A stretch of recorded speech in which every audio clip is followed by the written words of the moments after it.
Welcome viewer, I am Murugan S. This video tutorial describes how to fix Windows 10 update error. Click Start button, Settings. Click Apps. Click Apps and Features. Click Manage Optional Features.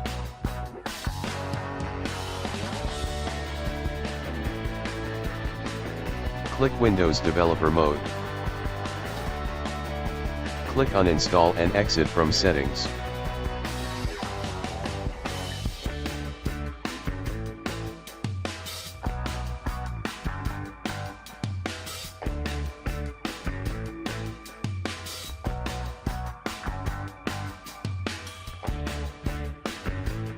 Now check Windows 10 updates.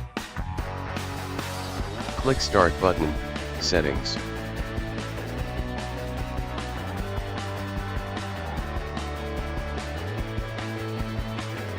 Click Update and Security. Click Windows Update.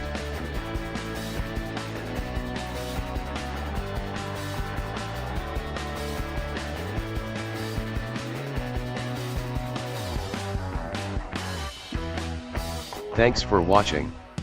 I hope this video tutorial helps to solve the problem. Please like, share and don't forget to subscribe my channel. See you next video.